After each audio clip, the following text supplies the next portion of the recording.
This is a whiskey that I have long awaited the review of, mainly because I am the least experienced in this category of whiskey, and that would be peated Islay scotches, or even just peated scotch in general.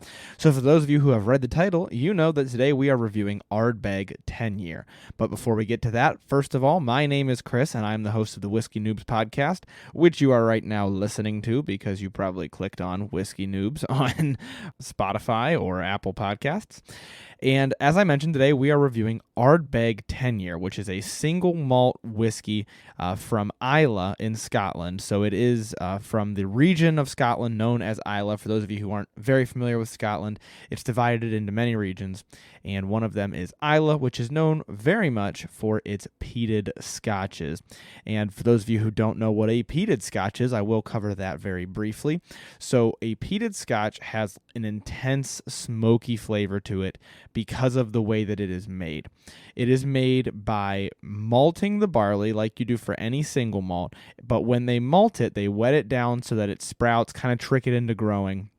And for peated scotch specifically, in order to dry it out and get it to stop trying to grow, they burn peat underneath it. Peat is like a moss, this earthy, mossy stuff. I think it is technically a moss, and they burn it underneath it to dry it out.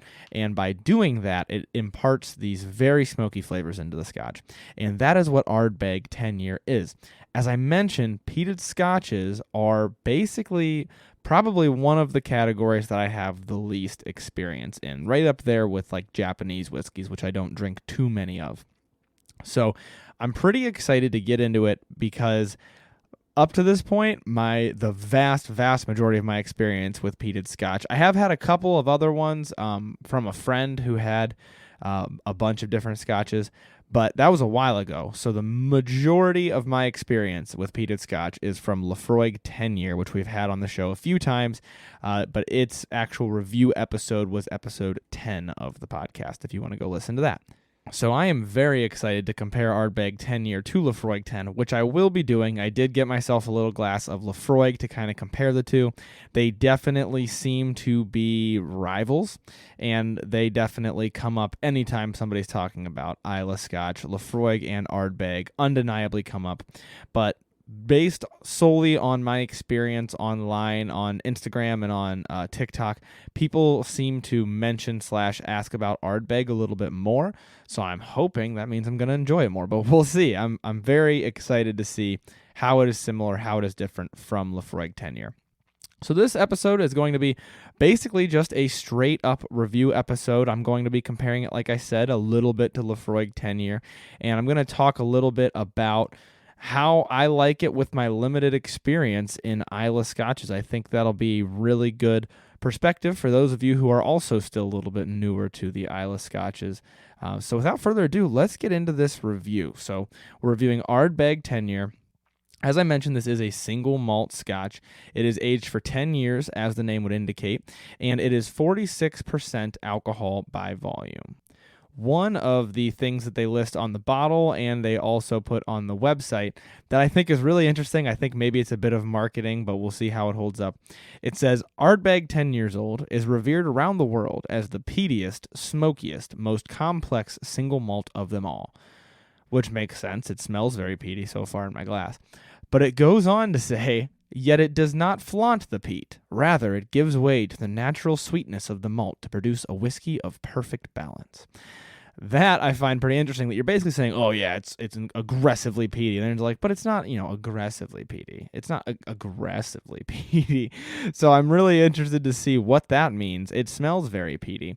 So I'm going to go through with my review of it, and then we'll go through and read the actual flavor notes that they say you should get. Right off the bat, I know I don't mention color often, but this is way more pale than I anticipated it being. This is almost as pale probably as like Suntory Whiskey Toki, if you've seen that in a bottle. You can't really tell in the bottle because it's a dark green bottle, but pouring it into the Glencairn, I was like, wow, this is very clear. So the nose is definitely peaty, definitely smells like it was a very heavily peated scotch. Definitely has those medicinal type smells to it, a little bit salty, which is something you expect often from an Islay scotch. It has those strong earthy smells, a little bit rubbery to me. It always reminds me a little bit of like burnt rubber. And without smelling / tasting the Laphroaig yet, because that's not going to come till after the initial review, without doing that, I think maybe it is a little bit more peaty, a little bit less malty smelling than the Laphroaig. Once again, I haven't had Laphroaig for a little bit since the episode that we had it on with Justin, but I'm interested to see if that holds up, if I'm correct about that or not. But without further ado, I'm going to go for the palate. That was a very interesting palate. Not quite what I was expecting. I think it might be a little bit less sweet than Laphroaig. Once again, I'm comparing, I haven't even tried the Laphroaig yet, but it seems a little bit less on the sweet side and a little bit more on the spicy side. But I kind of like the way that goes with the peat. The peat doesn't just smother your palate. There's also a strong kind of saltiness, I guess I want to call it spiciness. I don't know. I wouldn't attribute it to a specific spice, at least yet. But I can kind of see the second half of that motto I was telling you, where it says it doesn't flaunt the peat, rather it gives way to natural sweetness of malt. I don't think it gives way to natural sweetness of the malt necessarily, but I think it gives way to other flavors. There's other punchy flavors in there. I'm going to try it again here. This is nothing if not a very interesting drink.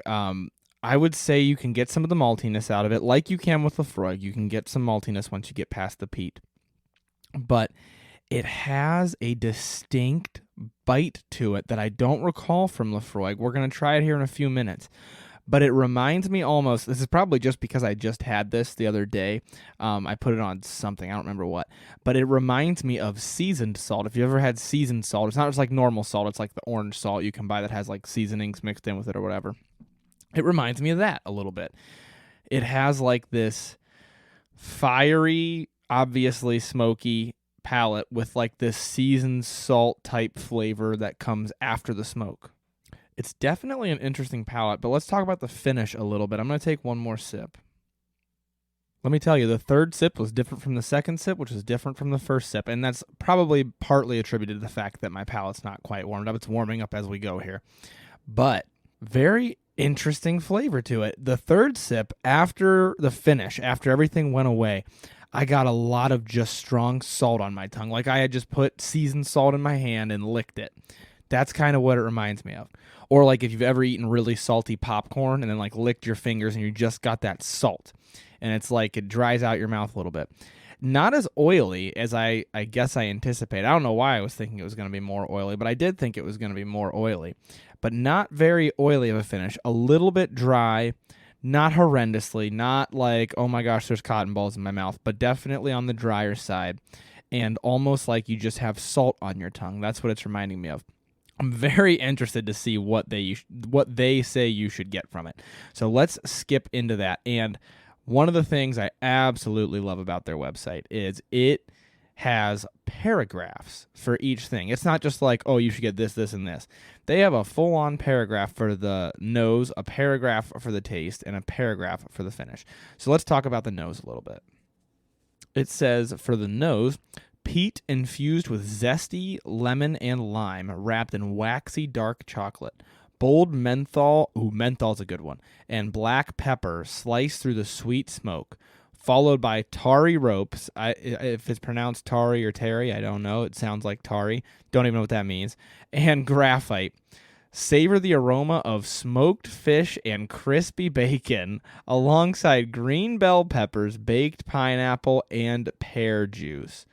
Wow, that is a heck of a nose. Here's what I'll pull from that, because I certainly did not get all of that. Here's what I will say. I can definitely see it being lemony. Menthol is a solid one.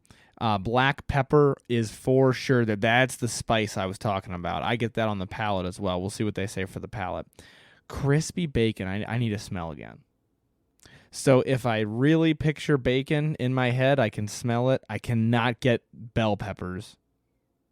And I don't know nothing about baked pineapple or pear juice. I wouldn't say that necessarily. But I could see the lemon a little bit. Not necessarily dark chocolate, but, maybe that's just me. But definitely a very interesting nose that they say you should get from this. That's one of the more in-depth noses I've ever read about. So let's move on to the taste. So it says an explosion of crackling peat sets off millions of flavor explosions. Wow, this is quite the literary arts project. Peat effervesces with tangy lemon and lime juice. Black pepper pops with sizzling cinnamon-spiced toffee. Then comes a wave of brine, infused with smooth buttermilk, ripe bananas, and currants. Smoke gradually wells up on the palate, bringing a mouthful of warm, creamy cappuccino and toasted marshmallows. As the taste lengthens and deepens, dry espresso, licorice root, and tarry smoke develop, coating the palate with chewy peat oils. Let me tell you, if any whiskey truly tasted like that, I would probably only ever buy that whiskey again. But I don't want to make it sound like it's the most far-fetched in the entire world. It definitely has some solid transitions to the palate. There's definitely many of those notes that they mention, but I think they're getting a little bit... They're adding in some notes in there that I wouldn't say I taste. Let me take another sip here and compare to their notes. Yeah, so as I mentioned, I can see some of them, and some of them I think they're just kind of throwing stuff in there. But here's what I'll say. Definitely the tangy lemon with black pepper is a solid descriptor, even maybe lime. If you just put crushed black pepper or ground black pepper onto like a lemon and took a bite, I could really see that being like this. The other thing about their palate that they mentioned that I think is pretty solid is that there is a wave of brine, a wave of saltiness. That is definitely true. You're kind of experiencing these flavors, and then you get hit with the salt on the tongue. And I totally agree with that as well. Buttermilk is definitely a little bit bitter, a little bit sour. I could see that. Ripe bananas, I am not seeing. I will try again. And then also the warm, creamy cappuccino with marshmallows. I'm not too sure about all of that business, but I'll try it again and compare a little bit. Here's what I will say, though. A complex palate, multiple different flavors being thrown at you. With all that is going on in here, I can see why people could read that. Somebody could probably read the same exact palette description and not mention any of the ones that I said I just got and say, well, I got all the other ones. I could see that, actually, just because there's so much going on here, as there are with many peated scotches. There's a lot going on. I could probably be convinced if you really tried to convince me of a lot of these, which is why I always do my flavor notes first, which are a lot more simple than these ones. I always do mine first so that you're getting that unadulterated, and then I read through theirs because I don't want to be influenced by theirs. But I will tell you what I think I'm getting and what I don't, and I will try this again, and I'm going to think about a warm, creamy cappuccino with toasted marshmallows, and we're going to see if I get anything even close to that. Yeah, I don't think I really get the cappuccino and the marshmallows. For me, once that wave of brine does show up, which they do say you get, and I agree with that. Once that wave of saltiness shows up, it really takes over, and then I'm only really getting the smoky and the salty. I don't really get a lot of sweet after that salt takes over. Maybe on the finish you could argue, and I haven't gotten to what they say the finish should be yet, but maybe on the finish I could argue a little bit of the sweet comes back because there's less salty going on. But I definitely am not getting quite as sweet of notes as they're saying. And I like a good banana note, which I don't get super often. I think Brothers Bond probably had one of the best banana-y type notes to it. And I don't get that very often, and I'm not seeing a lot in this. Could just be, I want to preface all this, or I guess it's not preface since I've already given my review. But I do want to add some context here that, as I mentioned, I'm not super traveled in the world of peated Islay scotches. So maybe somebody who has a bit more of a peated scotch palate could put aside the saltiness and the smokiness and get some more of these less aggressive notes, maybe. And then there's also the solid chance that maybe they're just throwing in some notes that are meant to make it sound a lot more appealing than it actually is, because I don't think if I ever gave this to somebody less experienced and said, hey, this is going to taste like cappuccino and marshmallows, they would probably spit it out and slap me across the face because it's definitely aggressive. But let's move on to the finish. That way we can do some comparing to Laphroaig. So the finish, it says, the finish goes on and on. Long and smoky with tarry, espresso, aniseed, toasted almonds, and traces of soft barley and fresh pear. I think the things that I will pull from that, once again, they're throwing in some stuff probably, or I'm just not getting it. But what I will add on to that, or what I will agree with from that, is any peated scotch for me, the finish does go on and on. You can taste it forever afterward. But I would say long and smoky is definitely solid. And I'll even say that espresso is a pretty good descriptor. The smokiness and the saltiness from the palate kind of fade out to make what I would probably consider like an espresso type flavor. Almost as if you just smell ground coffee, or if you've had like an espresso drink. I can see that. I don't get a whole lot of soft barley. I'd say I actually get more barley on the palate if I really, really, really let it sit on my tongue and really get through that brininess. I can see some of the barley, some of the fresh pear, or not the fresh pear, sorry. That was what I was about to say was, I don't see the fresh pear on the finish. I don't see a lot of the fruits that they're calling out, except for the citrus, strong citrus. But I would say all in all, their notes are solid. It's clearly they're throwing in some marketing. But there's definitely good notes in there that I would say I can get. I think the menthol on the nose was a really good one. So let's, without further ado, compare this a little bit to Laphroaig. So I'm going to rinse my mouth out with some water here, take a sip of Laphroaig, and see what I think.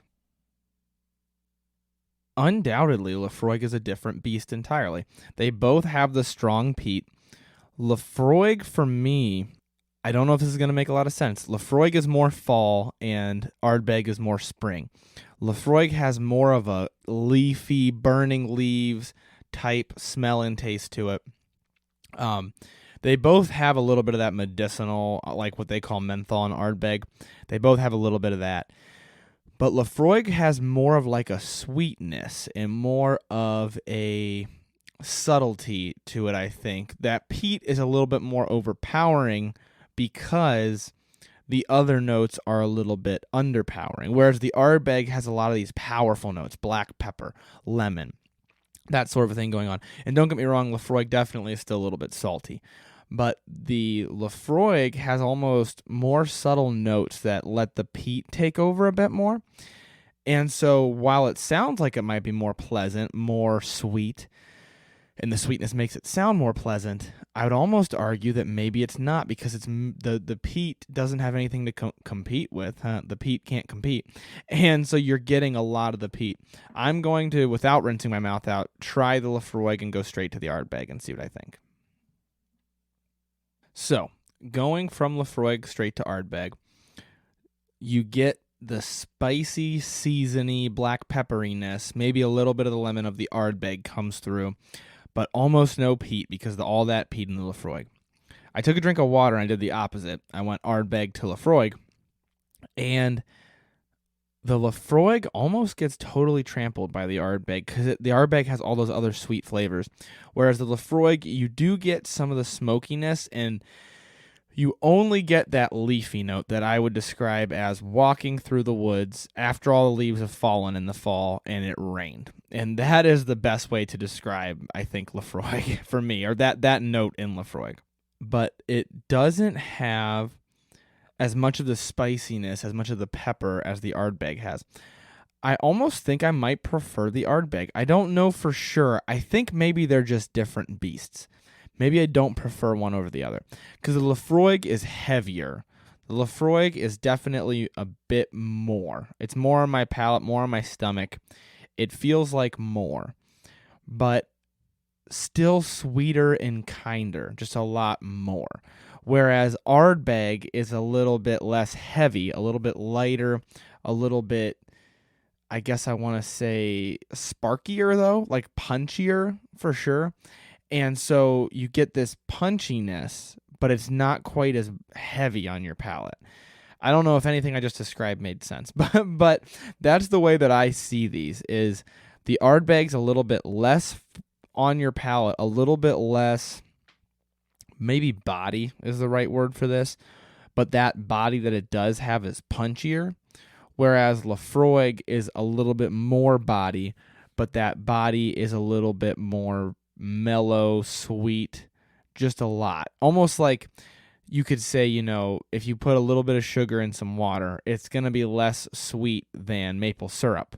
But if you drink just maple syrup, then it's going to be real heavy on your stomach and on your palate. That's maybe that's the best way I can describe that.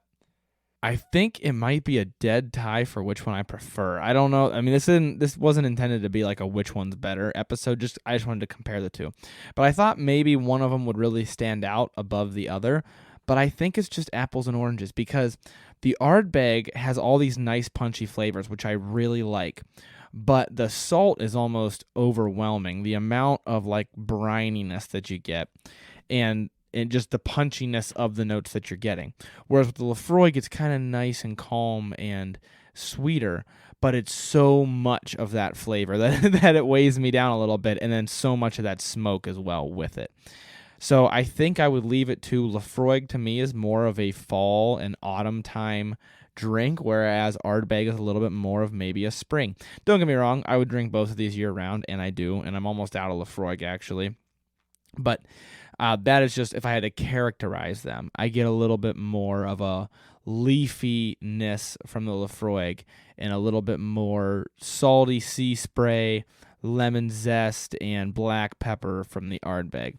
Very interesting. I expected them to be a lot more similar than I think they are now. But I'm going to compare them again one more time and then get some closing thoughts. So I'm going to round out my comparison, and then I'm going to round out Ardbeg. So for my comparison, I'm going to stick to my guns and say these are just different. These are apples and oranges. I could see myself drinking a different one in a different situation. I think Ardbeg would stand up a little bit better against a cigar, because Laphroaig might just be more of the same smokiness if you're having a cigar with it. So I'd probably put Ardbeg with a cigar if I wanted to taste the Ardbeg and maybe overpower the cigar a little bit. The Laphroaig, I would say I would have if I didn't want something as aggressive. It's probably a little bit smoother on the finish, a little bit more oily, and has a little bit more sweetness. But also, I would more readily drink 2 glasses of Ardbeg than 2 glasses of Laphroaig, because the Laphroaig weighs down my palate a lot, and I can see it getting old, as I've had Laphroaig multiple times, and I can see it kind of weighing me down a bit more. Whereas the Ardbeg, I could see myself maybe doing 2 glasses. I think the big distinction is they both have something about them that's a little bit overpowering. For the Laphroaig, it's the smokiness. For the Ardbeg, it's the mentholy salt and pepper. It's like it's got a lot of salt and pepper on it. But I always really liked, salt and pepper chips, stuff like that. So I don't know. I guess do with that information what you will. I don't know if I really have a preference yet. I think I'm going to have to sit down and have these a few more times in order to really develop a preference. But overall, I want to talk about just Ardbeg now, because I don't want to make it seem like it's better or worse than Laphroaig. That's not the point of this episode. The point was just to compare the two. So for Ardbeg specifically, I do want to talk about what I liked about it. I thought Ardbeg was surprisingly good. Not quite as peaty as Laphroaig. Had a lot of other things going on. Maybe a touch more complex. I'm already comparing it to Laphroaig again. But it has good complexity to it. The palate definitely has a few distinct phases to it. I wish I could get more after the salt on the palate. I get a lot of this salty black pepper on my tongue that really overpowers things and makes it hard to come back to anything other than peatiness until I swallow. And then on the finish, like I said, definitely that espresso flavor, maybe a little bit of sweetness comes through with that definite peat that definitely stays on your palate. But I think it's a pretty solid drink. It definitely leaves me wanting a little bit more, which maybe I need to develop my palate in the world of peat a little bit more. But their flavor notes they list online leave me wanting more. But I definitely enjoy it. I think it's well priced. At this price, I think it's actually pretty complex. I want to say it was like $55 in Ohio. At this price, I think it's pretty complex.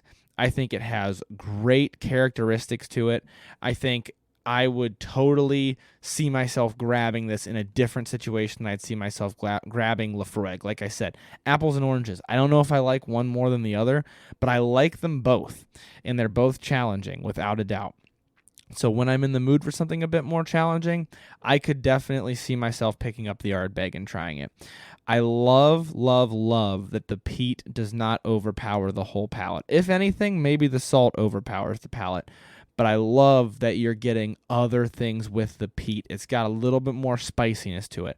Almost more, it does not taste like a bourbon by any means, but it almost is like the scotch, the peated scotch version of like a high rye bourbon, where it has this weird, challenging flair that shows up when you take a sip of it. I really enjoy that about it. I'm definitely going to continue to try this moving forward. This was my first time ever trying Ardbeg. I mentioned in the beginning I was excited to do it, and so I'm excited to get more into this bottle and learn a little bit more about it. But that's all I've got for the Ardbeg episode. So for those of you, a couple of you I think mentioned that you wanted to hear me review it. Hopefully you enjoyed this review. Hopefully it was as in-depth as you were hoping, and for those of you who like Laphroaig and maybe haven't had Ardbeg, hopefully this will be your cue to either buy it or not buy it, depending on what you thought of my review of the Ardbeg. I definitely think if you want to explore Islay Scotch a little bit more, it's absolutely worth buying this bottle and giving it a try. That's just my personal opinion. But that's all I've got on Ardbeg for this episode. So this has been an Ardbeg 10-year review. I was looking forward to this so much, so I'm glad I got the chance to do it. I really enjoyed it. That's all I've got for this episode today, guys. So I will leave you with learn to drink, drink to learn. Thank you so much for listening to this episode of Whiskey Noobs. If you like the show, please make sure that you tell anyone you know who you think would be interested in the hobby or in the podcast. That way we can help to spread the word and continue to grow.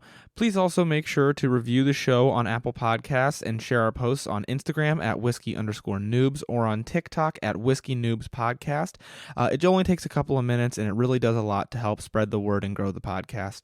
Also, there is an email list for the show. If you'd like to join, you can just send an email to whiskeynoobspodcast@gmail.com, and in the subject line put email list. I will add you to the list, and then you'll be updated every month with the whiskeys that we will be drinking on the show throughout the month.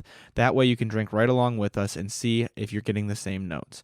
Once again, thank you so much for listening to the show. The Whiskey Noobs podcast does not support underage or otherwise irresponsible consumption of alcohol.